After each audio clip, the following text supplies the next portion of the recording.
안녕하십니까. 또 부족한 자가 강단에 서게 되었습니다. 이 시간을 통해서 하나님의 어떠하심을 함께 나누고 하나님의 그 은혜와 사랑을 함께 나눔으로 하나님께서 영광 받으시는 시간이 되기를 원합니다. 시간이 많이 지나서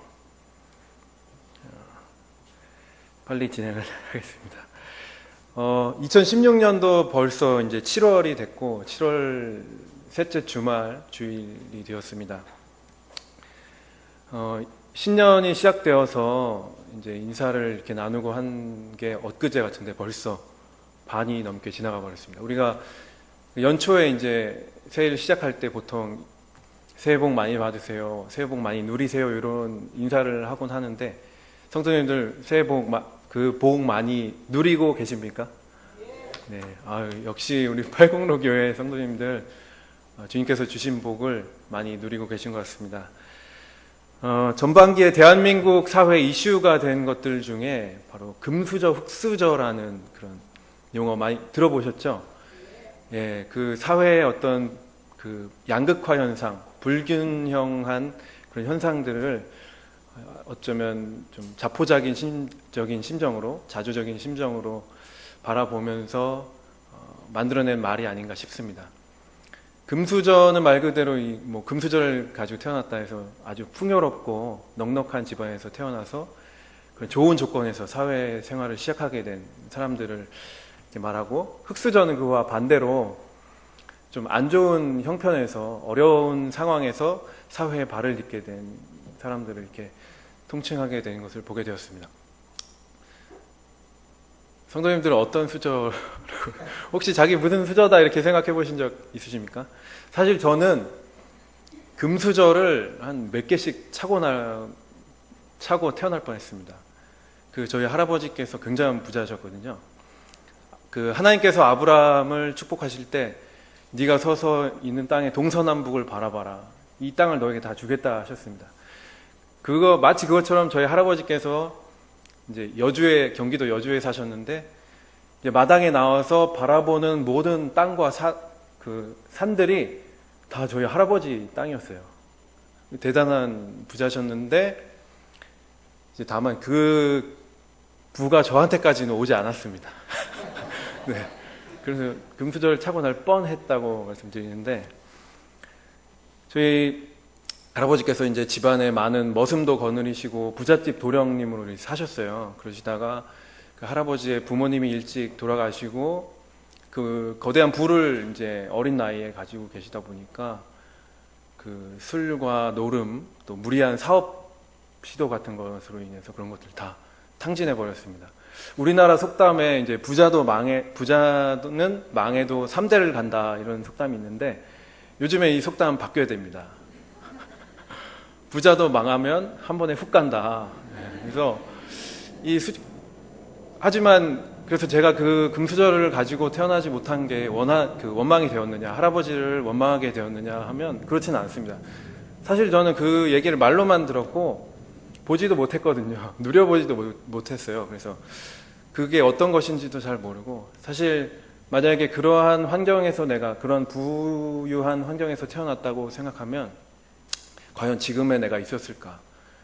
내가 우리 팔공로 교회에서 제일 예쁜 수산나 자매, 제가 보기에 수산나 자매를 만날 수 있었을까? 지금의 아이들이 있었을까? 지금의 직업을 가지고 있었을까? 그리고 가장 중요한 건 내가 하나님을 만날 수 있었을까 생각해 보면 차라리 그것을 가지지 않고 태어난 것이 훨씬 복된 것이었다고 생각이 되어졌습니다. 이제 제가 학생회 교사를 하고 있지만 이제 학생들이 점점 머리가 굵어지고 사춘기가 지나고 한 중학생, 중2, 중3 정도 되면 이제 자신의 형편을 대충 압니다. 자신의 처지를 알아요. 내가 공부해야 되겠구나. 내가 노력해야 되겠구나. 대충 그런 걸 알게 되죠. 저도 마찬가지로 한 중학교 2학년, 3학년이 되면서 우리가 가진 게 없구나, 내가 가진 게 없구나, 재산도 권력도 없구나, 머리도 없구나, 공부해도 안 되는 거예요. 그래서 간절한 마음이 생기기 시작했어요. 그래서 간절한 마음으로 그때 또 중학교 1학년 때 구원을 받고 그런 또 집안에 여러 가지 어려움도 있었고 해서 간절한 마음으로 하나님께 의지하고 무언가를 붙들고 이렇게 살게 되었습니다. 풍요로움이 복과 가까운 것이냐라고 생각해 봤을 때 별로 그렇지 않은 것 같다고 생각이 되어집니다. 어떤 분들은 하나님께서 정말 축복하셔서 풍요롭고 그런 환경에서 살고 계신 분도 계시지만 사실 풍요로운 것, 그런 재물과 하나님께서 주시는 복은 가까운 것이 아니라고 생각돼요. 오히려 그러한 재물, 돈은 복이라기보다 독이 되기 쉽죠. 왜냐하면 사람은 풍요로울 때 하나님을 찾지 않기 때문입니다. 오늘은 처음에 제가 말씀드린 것 같이 복 많이 누리세요? 복 많이 누리세요 라는 주제로 말씀을 나눠보고자 합니다. 마태복음 6장 24절에 보면 하나님과 재물을 겸하여 섬기지 못하느니라 라는 말씀이 있고요. 또 잠언 30장 7절에서 9절을 보면 그 야굴의 기도, 나를 가난하게도 하지 마옵시고 부하게도 하지 마옵소서. 내가 풍족하여서 배가 불러서 하나님을 모른다 할까 하나이다. 내가 가난해서 하나님을 욕되게 할까 하나이다 라는 기도를 하는 것을 보게 됩니다. 성경에서 복을 받은 사람을 이야기할 때 가장 이제 많은 복을 받은 사람 중에 한 명이 바로 아브라함일 것입니다. 하나님께서 아브라함에게 너는 내가 지시한 땅으로 가라. 내가 너로 인해서 모든 민족이 복을 받고 내 민족이 창대케 되게 하리라 라고 말씀을 하셨는데요. 사실 아브라함이 그 약속을 받고 하나님께서 지시하신 곳으로 갔을 때 그를 기다린 것은 그런 어마어마한 복이 아닌 기근이었습니다. 그가 그의 고향, 부모가 거하던 땅을 떠나서 하나님께서 거하라고 하신 곳에 갔을 때 그를 기다리는 것은 바로 심한 기근이었습니다. 그 기근에 견디다 못해 아브라함이 하나님이 거하라고 하신 땅을 떠나서 애굽으로 들어가게 됩니다. 애굽으로 들어갈 때 아브라함은 이제 걱정이 생기는 거예요. 나에게는 아름다운 아내 사라가 있는데 그 애굽 사람들이 그 사라를 보고 그 아름다움을 보고 나를 죽이지 않을까 해서 성도님들 잘 아시는 것처럼 사라를 그 누이라고 속이고 그곳에서 지내게 됩니다. 하지만 하나님께서 아브라함의 삶에 역사하셔가지고 그 왕에게 그 사라는 아브라함의 누이가 아니라 아브라함의 아내이다 라고 말씀하여 주시고 다시 아브라함은 사라를 데리고 다시 하나님이 말씀하신 그 땅으로 돌아오게 되고요. 그곳에서 아브라함은 단을 쌓고 다시 그의 마음이 하나님 앞에 온전히 돌아오게 됩니다. 하나님께서 아브라함에게 내가 너로 큰 민족을 이루고 내게 복을 주어 내 이름을 창대케 하리니 너는 복의 근원이 될지라 말씀하셨습니다. 그리고 너를 축복하는 자에게는 내가 복을 내리고 너를 저주하는 자에게는 내가 저주하리니 땅의 모든 족속이 너를 인하여 복을 얻을 것이라 라고 말씀하셨는데요. 사실 아브라함께서 주신 복을 아브라함이 누린 것은 하나님께서 그의 삶에 함께 하신 것, 그가 애굽으로 갔을 때 하나님께서 그의 삶에 개입하셔서 다시 그 약속하신 그 땅으로 오게 하신 것, 그것이었고요. 그러니까 하나님께서 함께 하신다는 복을 누릴 수 있었고 대부분의 복, 그의 이름이 창대케 되리라, 너의 자손이 큰 민족을 이룰 것이다 라는 것은 다 그가 죽은 이후에 일어난 것들이었습니다. 그래서 아브라함이 사실 그 생애 가운데 누린 복 중에 가장 큰 것은 하나님이 함께 하심을 느낀 것, 체험한 것이었고요. 그가 창대케 되고 그 이름이 높이 되는 것은 그가 죽은 후에 일어난 일이었습니다. 그럼 우리에게 주신 하나님의 복 중에 복은 무엇일까라고 생각을 해보면 아브라함과 함께 하신 것처럼 우리 생에 하나님께서 함께 하시고 우리 생의 삶 가운데 역사하시는 것, 바로 그것이 우리에게 주신 가장 큰 복이 아닐까 생각합니다. 그리고 우리를 하나님의 존귀한 자녀로 삼으신 것, 바로 그것이 우리에게 주신 가장 큰 복이 아닐까 생각을 하게 됩니다. 오늘 본문 누가복음 15장 말씀을 함께 읽어보도록 하겠습니다. 누가복음 15장 11절부터 32절까지. 우리가 너무나 잘 알고 많이 들어본 그 돌아온 탕자의 비유 말씀입니다. 좀 길지만 함께 읽어보도록 하겠습니다. 누가복음 15장 11절부터 32절. 시작. 또 이르시되 어떤 사람에게 두 아들이 있는데 그 둘째가 아버지에게 말하되 아버지여 재산 중에서 내게 들어올 분깃을 내게 주소서 하는지라. 아버지가 그 살림을 각각 나눠 주었더니 그 후 며칠이 안 되어 둘째 아들이 재물을 다 모아 가지고 먼 나라에 가서 그 재산을 낭비하더니 다 없앤 후 그 나라가 크게 흉년이 들어 그가 비로소 궁핍한지라. 가서 그 나라 백성 중 한 사람에게 붙여 사니 그가 그를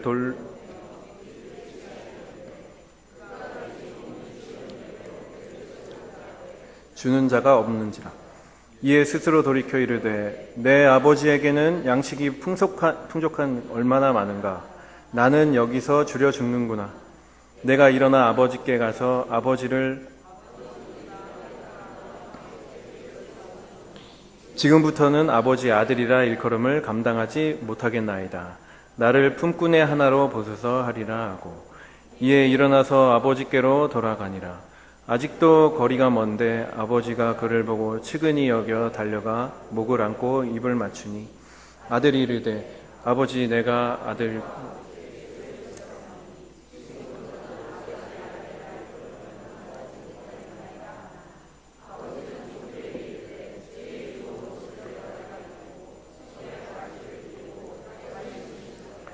그리고 살찐 송아지를 끌어다가 잡으라. 우리가 먹고 즐기자. 이 내 아들은 죽었다가 다시 살아났으며 내가 잃었다가 다시 얻어노라 하니 그들이 즐거워하더라. 맏아들은 밭에 있다가 돌아와 집에 가까이 왔을 때에 풍악과 춤추는 소리를 듣고 한 종을 불러 이 무슨 일인가 묻는데 대답하되 당신의 동생이 돌아왔음에 당신의 아버지가 건강한 그를 다시 맞아들이게 됨으로 인하여 살찐 송아지를 잡았나이다 하니 그가 노하여 들어가지고자 하지 아니하거늘 아버지가 나와서 권한대 아버지께 대답하여 이르되 내가 여러 해 아버지를 섬겨 명을 어김이 없거늘 내게는 염소 새끼라도 주어 나와 내 벗으로 즐기게 하신 일이 없더니 아버지의 살림을 창녀들과 함께 삼켜버린 이 아들이 돌아오매 이를 위하여 살찐 송아지를 잡으셨나이다. 아버지가 이르되 예 너는 항상 나와 함께 있으니 내 것이 다 내 것이로되 이 내 동생은 죽었다가 살아났으며 내가 잃었다가 얻었기로 우리가 즐거워하고 기뻐하는 것이 마땅하다 하니라. 이 말씀은 예수님께서 세리와 죄인들과 함께 말씀을 나누시고 드시고 하시는 것을 보고 바리새인들과 서기관들이 와서 이제 수군거리면서 있을 때 그들을 향해서 하신 말씀인데요. 오늘은 약간 다른 시각에서 이 말씀을 보고자 합니다. 하나님께서 비유로 말씀하신 이 탕자의 이야기, 이 이야기 자체는 하나님께서 직접 하신 말씀으로서 인과관계가 있는 하나의 그 오류가 없는 하나의 완벽한 이야기라고 말씀이라고 판단이 되어집니다. 이 말씀을 우리가 어떻게 보아야 될까? 그러니까 복이라는 관점에서 아버지의 복을 누리는 아들이라는 자녀라는 관점에서 한번 보고자 합니다. 말씀을 보면 이 부자 아버지에게는 두 아들이 있는데 그 두 아들은 각기 다른 모습으로 그 아들의 권세를 누리지 못하고 있는 것을 볼 수가 있습니다. 둘째는 집을 나가서 고생을 하다 돌아왔고요. 첫째는 맏아들로서 아버지와 항상 함께 있어서 아버지의 것이 모두 자기의 것임에도 불구하고 자기를 위해선 염소 한 마리 잡아주지 않았는데 이 동생을 위해서 이렇게 하느냐라고 분을 내는 모습을 볼 수가 있습니다. 각각의 이 등장인물의 모습을 통해서 이들이 왜 그 아버지의 복을 누리지 못했을까, 아들의 권세를 누리지 못했을까라는 것들을 한번 살펴보도록 하겠습니다. 먼저 맏아들의 경우를 보면 그는 한 번도 아버지의 명을 어긴 적이 없다고 말하고 있습니다. 아마 이 글로 그의 말을 봤을 때 굉장히 성실하고 정직한 아들이었음에 분명합니다. 어떻게 보면 아버지가 봤을 때 참 듬직하고 든든한 아들이었을 수도 있을 것 같아요. 왜냐하면 아버지의 말에 완전히 순종하고 열심히 일하는 모습을 보았기 때문입니다. 하지만 그의 아들은 스스로를 노예처럼 생각하고 있는 것을 보게 됩니다. 29절에 내가 여러 해 아버지를 섬겨 명을 어김이 없거늘 한 이 말씀을 보면 그는 여러 해 동안 일하고 있었어요.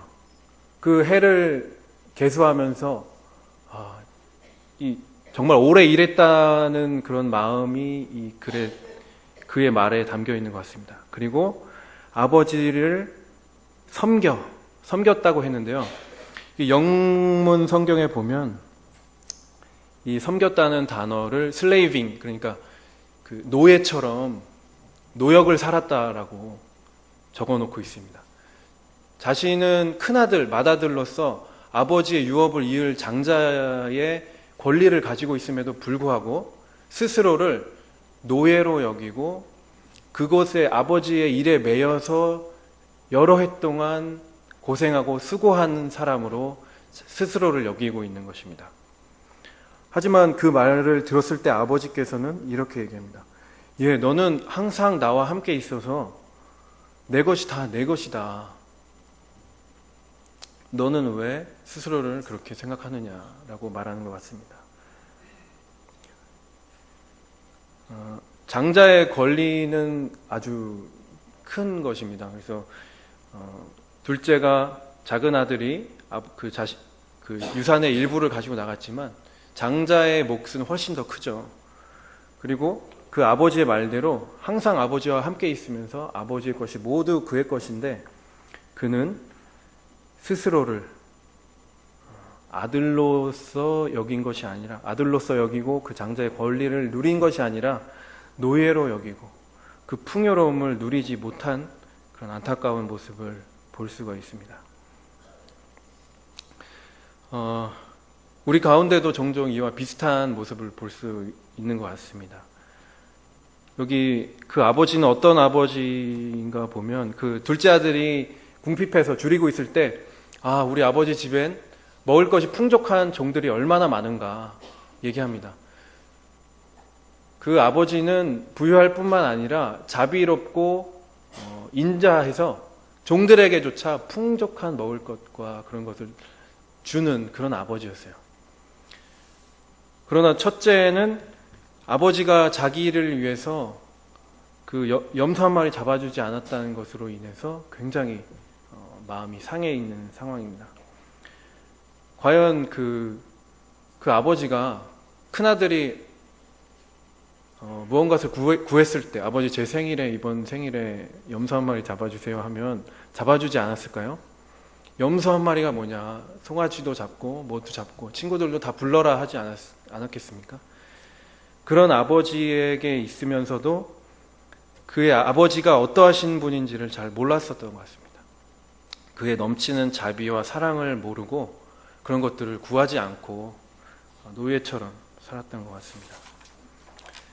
자, 그가 동생이 돌아왔다는 소식을 들었을 때, 내 동생이 돌아왔구나. 빨리 들어가 보자 하지 않았고요.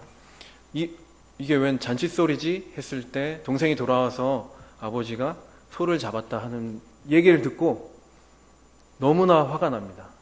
그는 오랫동안 집을 비웠고 생사를 몰랐던 동생이 돌아온 것은 이미 생각이 나지 않고 나를 위해서는 염소 한 마리 잡아주지 않은 아버지가 집을 떠났던 그 못된 동생을 위해 잡아준 송아지가 먼저 생각난 거예요. 나한테는 아무것도 안 주셨으면서 동생을 위해서 그렇게 잔치를 벌이셨다니 하고 화가 난 겁니다. 그가 아버지에게 말하는 것을 보면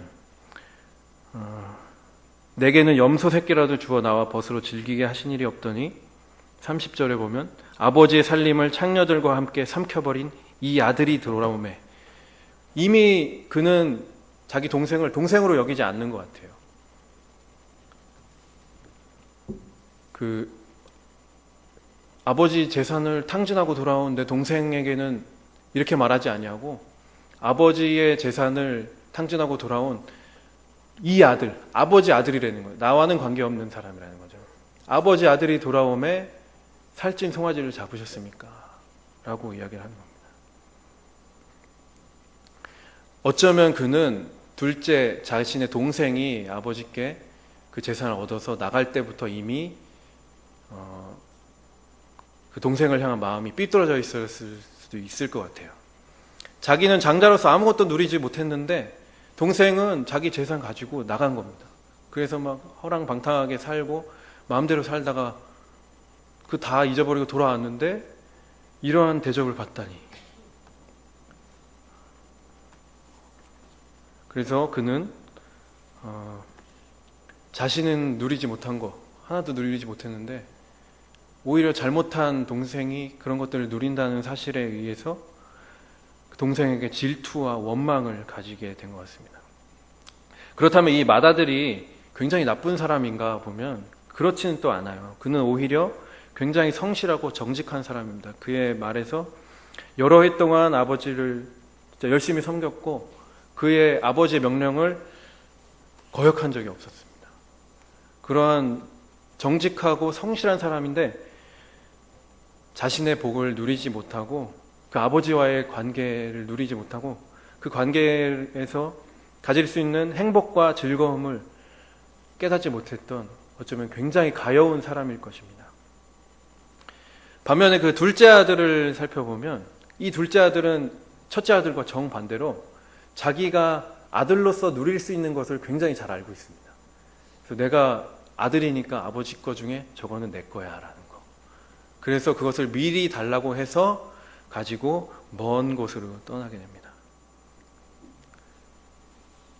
오히려 그 형은 아버지와 함께 있으면서도 자기가 아들로서의 누릴 수 있는 권리를 깨닫지 못했지만 그 동생은 너무나 자기가 누릴 수 있는 것을 잘 알아서 그래서 미리 가지고 아버지를 떠나버렸어요. 그 두 형제의 모습이 너무나 다르고 재밌기도 하고 참 신기하기도 합니다. 그가 아버지의 그 재산 중에 자기의 분깃을 가지고 떠납니다. 그리고 떠나서 굉장히 행복하게 잘 살죠. 그렇지 않냐고 그 재산을 불과 얼마가 지나지 않아 다 탕진해버리고 돼지가 먹는 주염 열매, 그러니까 요즘 같으면 돼지 사료를 그거라도 먹고 살려고 하는데 그것마저 구하지 못한 비참한 신세가 되어서 후회합니다. 그러면서 아버지 집에는 먹을 것이 풍족한 일꾼이 얼마나 많은가, 내가 아버지께로 돌아가야 되겠다라는 것을 깨닫게 됩니다. 그는 자기가 가진 권리를 가지고 나가서 행복하고 아주 살맛나는 인생을 꿈꾸고 나갔을 거예요. 하지만 그가 겪게 된 그 삶은 정말 비참하고 힘든 삶이었습니다. 그리고 그것을 깨달았을 때 내가 아버지 집에 거하는 것이 얼마나 복된 일이구나 한 것을 깨달았을 때 다시 아버지에게 돌아오게 됩니다. 아버지는 그가 돌아온 것을 먼 곳에서 보고 이미 먼 곳에서 보고 달려가서 그를 맞이합니다. 이 먼 곳이라고 나와 있는데요. 그 먼 곳이 얼마나 멀었을까? 한 100m? 200m? 훨씬 더 먼 거리에서 아마 아들을 향해 달려나갔을 겁니다. 행여 우리 아들이 온다는 것을 알았을 때 우리 아들이 행여나 거지라고 오해를 받아서 손가락질을 당하진 않을까, 매맞지는 않을까, 쫓김을 당하지는 않을까 뛰어갑니다. 그 부친의 마음이 죽었던 아들이 살아 돌아왔다는 것을 알았을 때 그를 향해 뛰어갑니다. 그리고 빨리 신을 신기고 좋은 옷을 입히고 반지를 끼워라, 이는 내 아들이다 라고 그를 맞이하게 됩니다. 묻지도 따지지도 않고 아들을 맞이하는 그 아버지의 사랑을 엿볼 수가 있습니다.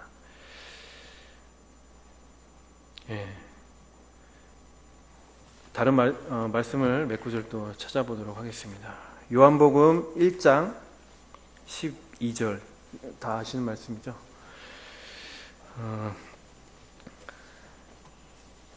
자, 요한복음 1장 12절 같이 읽어보겠습니다. 시작. 영접하는 자 곧 그 이름을 믿는 자들에게는 하나님의 자녀가 되는 권세를 주셨으니. 거기까지. 그 에베소서 1장 3절, 에베소서 1장 3절, 신약성경 310페이지입니다. 함께 읽어보겠습니다. 1장 3절 시작. 찬송하리로다 하나님 곧 우리 주 예수 그리스도의 아버지께서 그리스도 안에서 하늘에 속한 모든 신령한 복을 우리에게 주시되. 그 다음에 마지막으로 마태복음 25장 34절입니다.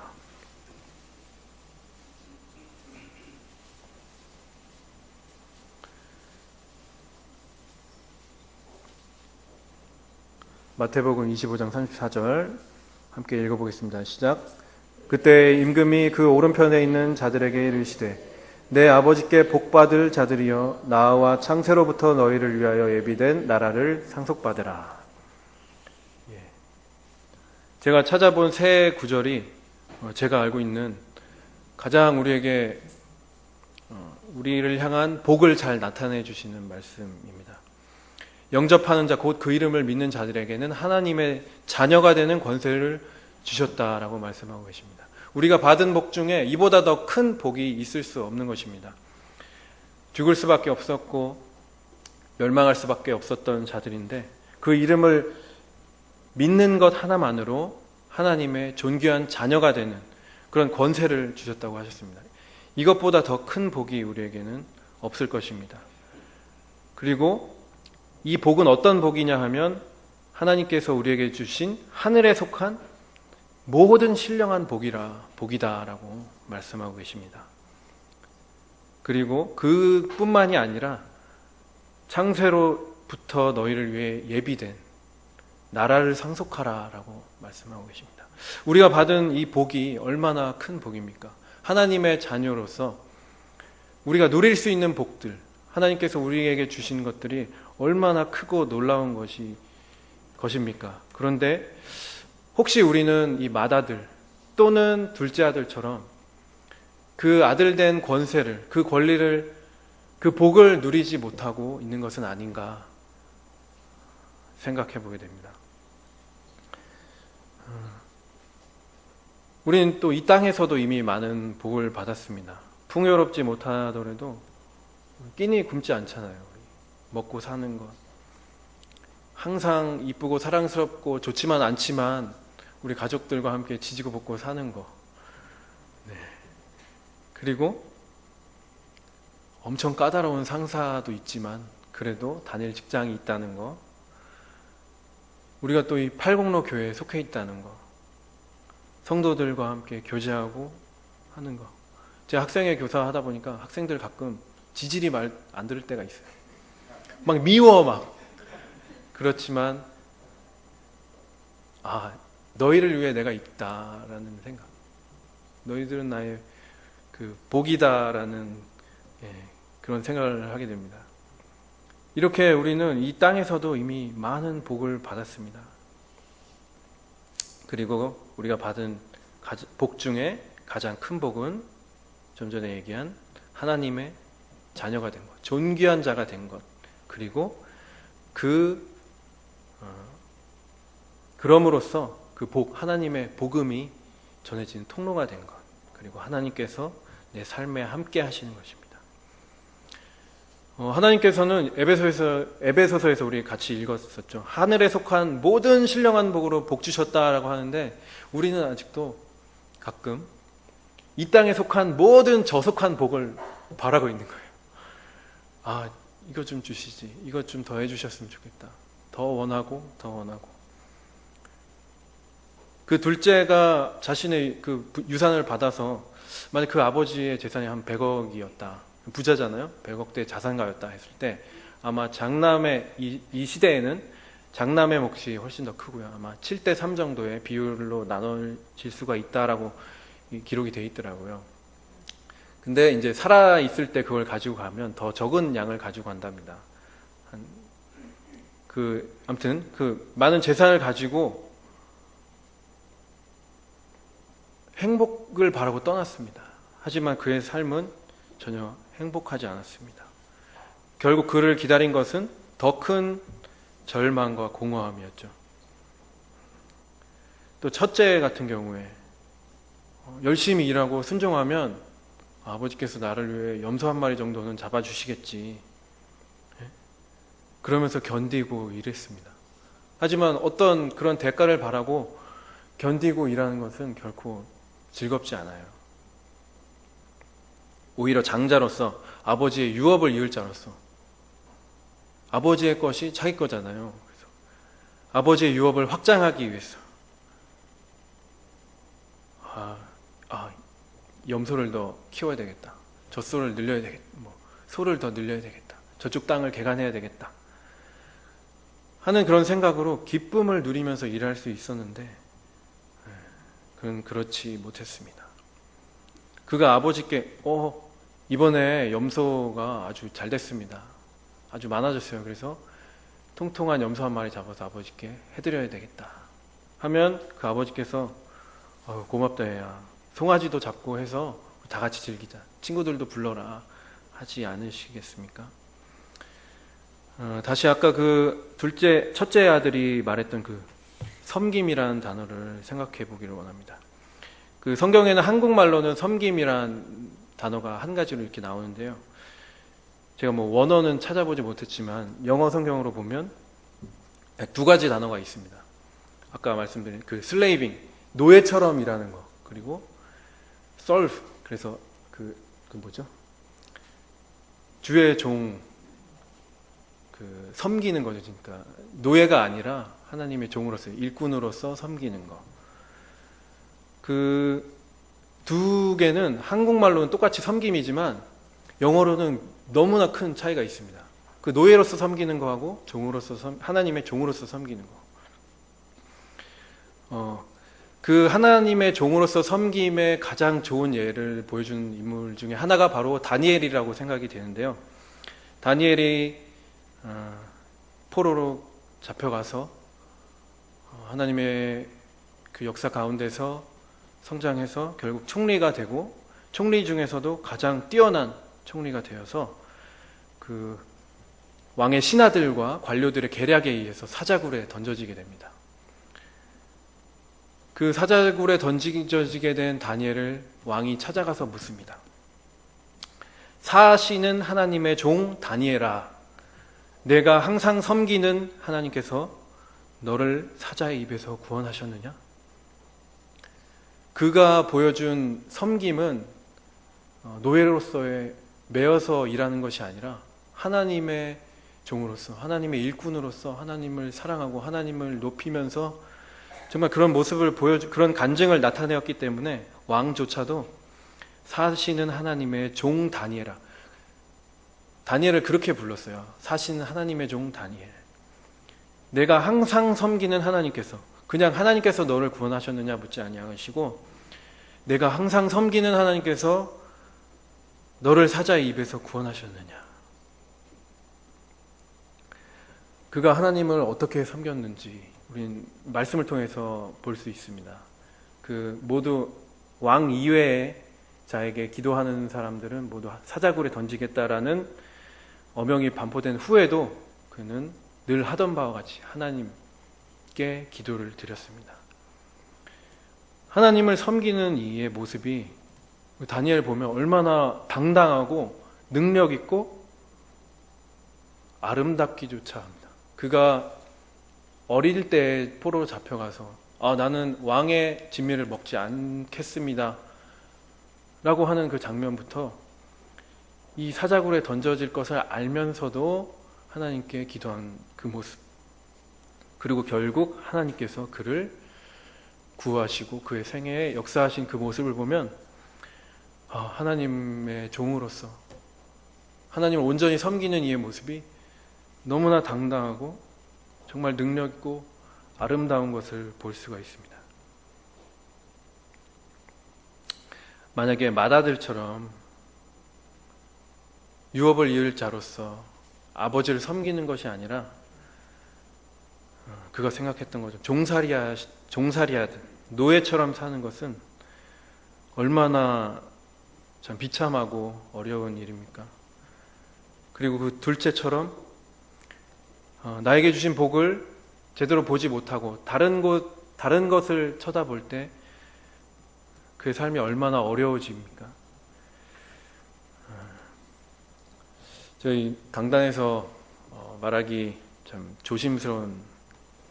조심스럽지만 얼마 전에 제가 그 위탁교육이 취소되고 나서 깊은 상심에 빠졌을 때 언젠가 들었던 그 가요의 가사를 묵상하게 됐습니다. 어떤 가요였냐면요, 아시는 분도 계실 텐데 그 이젠 그랬으면 좋겠네 라는 곡이 있습니다. 그 소중한 건 옆에 있다고 먼 길 떠나려는 그 사람에게 말했으면, 그 가사가 가사를 통해서 하나님께서 저에게 그 가요의 가사를 통해서 은혜를 깨닫게 하셨어요. 소중한 건 곁에 있다. 미국 떠나려는 저 형제에게 말했으면 하고 저에게 그런 깨닫게 하셨습니다. 나에게 가장 소중한 것들이 이 팔공로 교회에 있고 다 여기 있는데 내가 미국을 제 생각으로 제 계획으로 미국에 가려고 했던 거예요. 그것을 깨닫게 하셨습니다. 그리고 또 한 곡이 있는데 걱정 말아요라는 곡이 있어요. 걱정 말아요. 그대여 아무 걱정하지 말아요. 우리 함께 노래합시다. 이렇게 시작하는데 형제여 아무 걱정하지 말아요.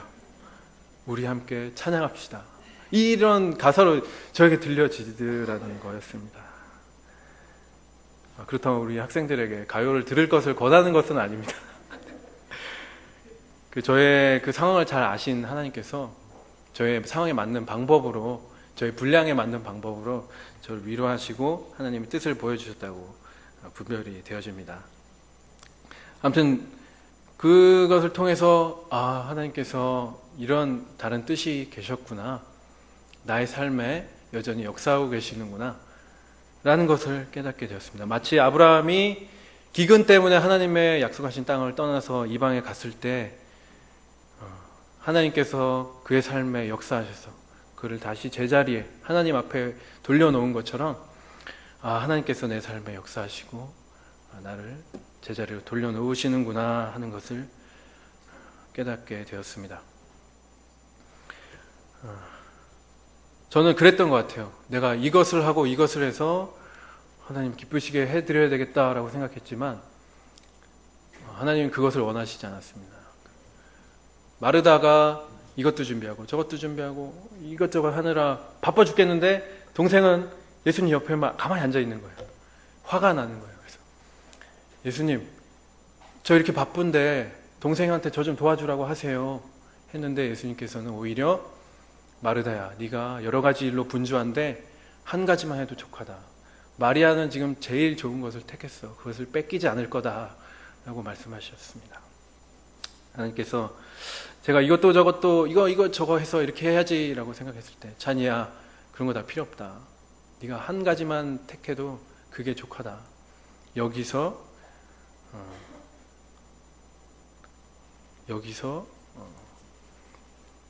하나님 섬기라, 나와 함께 하자라고 말씀하신 것 같았습니다. 혹시 어려운 가운데 계신 성도님들 계십니까? 어둠 가운데 있는 것처럼 빛이 보이지 않는 것처럼 느껴지시는 분 계십니까? 바로 그때가 하나님께서 그 삶에 역사하시고 나타내실 시점이라고 생각이 되어집니다. 아브라함이 그의 생애에 누린 가장 큰 복은 하나님께서 그의 인생 가운데서 함께 하신 것이고, 그를 통해 이 땅에 복음이 전파된 것, 모세가 나고 그의 후손들 중에서 다윗이 나고 예수 그리스도께서 나시고 이 온 세상에 복음이 전파된 것, 그래서 그 복의 근원이 된 것이었습니다. 우리가 누릴 수 있는 가장 큰 복, 우리가 받은 가장 큰 복은 하나님의 존귀한 자녀가 된 것, 그리고 하나님께서 우리의 삶에 함께 하시는 것, 하나님과 동행하면서 그의 자녀된 권세를 누리는 것, 그리고 가장 좋은 복을 택하고 누리는 것입니다. 우리가 받은 복에 대해서 제가 말씀을 드렸는데요. 이것을 우리가 어떻게 누려야 되게 되는가, 어떻게 누릴 수 있는가에 대해서는 제가 말씀드리지 않습니다. 그것은 아마 우리가, 여러분 성도님들 스스로가 자신의 삶에서 하나님께서 어떻게 역사하시고 어떻게 인도하신지, 나와 어떠한 교제를 하시는지를 스스로 느끼시고 깨달을 때 알 수 있을 것이라고 생각이 되어집니다. 지금 우리가 읽었던 본문 누가복음 15장 말씀은 32절에서 이 내 동생은 죽었다가 살아났으며 내가 잃었다가 얻었기로 우리가 즐거워하고 기뻐하는 것이 마땅하다 라는 아버지의 말에서 끝납니다. 마무리가 되어집니다.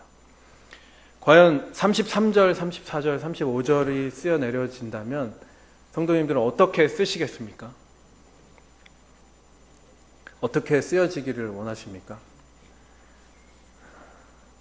그 답이 바로 여러분들이 스스로, 성도님들께서 스스로 쓰시는 33절, 34절, 35절의 말씀이 바로 우리가 인생에서 써내려가길 원하는 하나님의 복을 누리는 방법이 될 것이라고 생각하게 됩니다. 우리에게 정말 너무나 큰 복을 주시고 그 복을 누리게 하시는, 우리와 함께 하시는 하나님께 감사를 드립니다. 기도하시고 말씀을 마치도록 하겠습니다.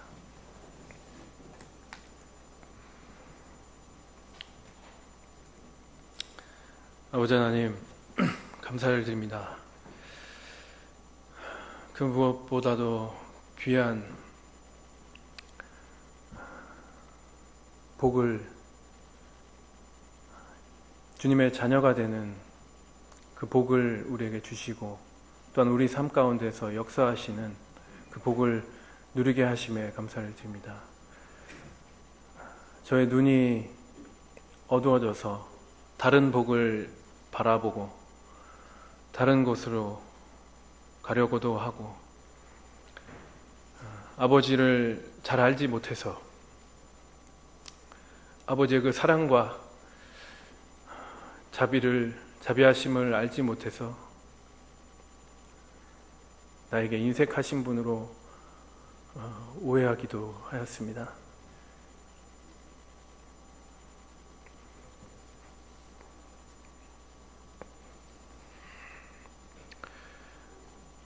하지만 제게 하나님은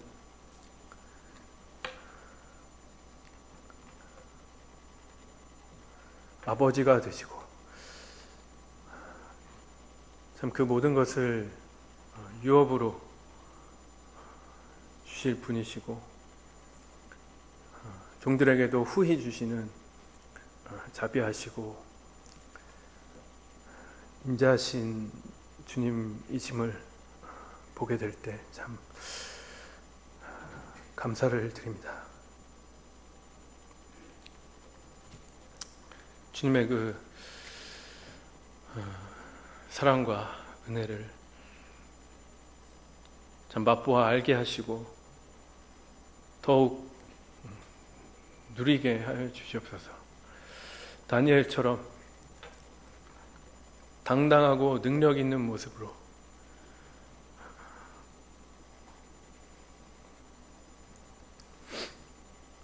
주님을 섬겨갈 수 있게 하여 주시옵소서. 우리에게 복 주시고 모든 것을 더하신 주님께 참 감사와 영광을 돌려드립니다. 주님 홀로 높임을 받으시고 찬양 받으시기를 원하옵나이다. 참 주님을